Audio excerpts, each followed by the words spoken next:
এই যা এই আইবুড়ো ভাত খাওয়া শুরু হয়ে গেছে নাকি? এই আমি আইবুড়ো ভাত খাওয়া দেখবো বলে দৌড়তে দৌড়তে এলাম। কি রে, তুই এত দেরি করলি কেন? হ্যাঁ, কখন থেকে বসে আছি। হ্যাঁ রজত, তুমি এত দেরি করলে কেন? তোমার তো সকাল সকাল চলে আসার কথা ছিল। হ্যাঁ আঙ্কেল, আপনি ঠিকই বলেছেন। আসলে আমি ভেবেছিলাম যে সকাল সকাল আসবো, কিন্তু হঠাৎ করে মনটা খুব খারাপ হয়ে গেল। কেন? কার কি হয়েছে? না, অন্য কারোর কিছু হয়নি, মানে আমারই হয়েছে। তোমার আবার কি হয়েছে রজত? আসলে মেশো, মানে আমি আর সৈকত দুজন ব্যাচেলার বন্ধু ছিলাম। এই তো আজকে ওর আইবুড়ো ভাত হয়ে গেল, কাল থেকে তো ও আর ব্যাচেলার থাকবে না। বড় একা হয়ে যাব। কোনো চিন্তা নেই রজত, সৈকতের বিয়েটা হয়ে যাক, তারপরে আমরা সবাই উঠে পড়ে লেগে তোমার জন্য মেয়ে দেখবো। এই না না না না, মেয়ে দেখবেন না, মানে আমি একলাই ঠিক আছি।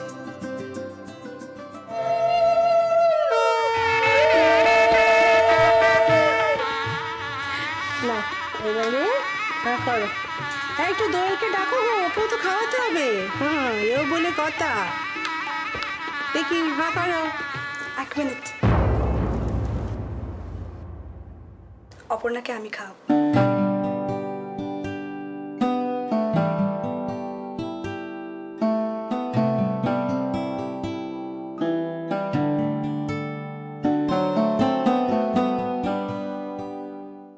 কতদিন আমরা কোথাও বেড়াতে যাইনি বলো তো, একসাথে কোথাও বেরোইনি। আর অভাব হয়েছে তো কি, আমরা কি একটা সিনেমাও দেখতে পারবো না? তুমি আমার মন ভালো করার জন্য টিকিট কেটে এনেছো, তাই না? চুপ। আর একটা কথাও নয়। আমরা সিনেমা দেখতে যাব, তাড়াতাড়ি তৈরি হয় না।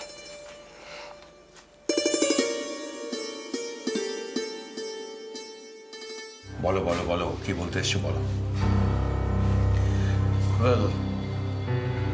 স্যার, অ্যাসেম্বলিতে আপনার সিটটা মহিলাদের জন্য সংরক্ষিত করা হয়েছে। কি? Yes sir.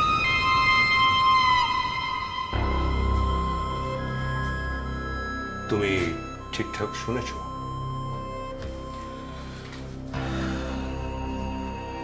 দিল্লি থেকে অর্ডার এসে গেছে স্যার। আমি পার্টির সেন্ট্রাল কমিটির সাথে ফোনে কথা বলে তারপর আপনার এখানে এসেছি।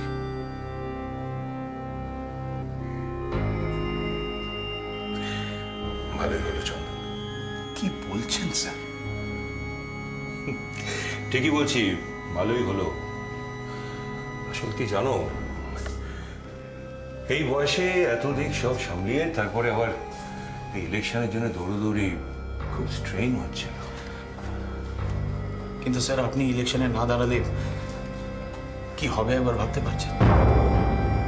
কিচ্ছু হবে না, সব ঠিক থাকবে, সব ঠিক থাকবে। কিচ্ছু ঠিক থাকবেন না স্যার। চন্দন চন্দন চন্দন, তুমি আমার উপর বিশ্বাস রাখো, আমি তোমাকে সব বুঝিয়ে বলবো, সব ঠিক থাকবে।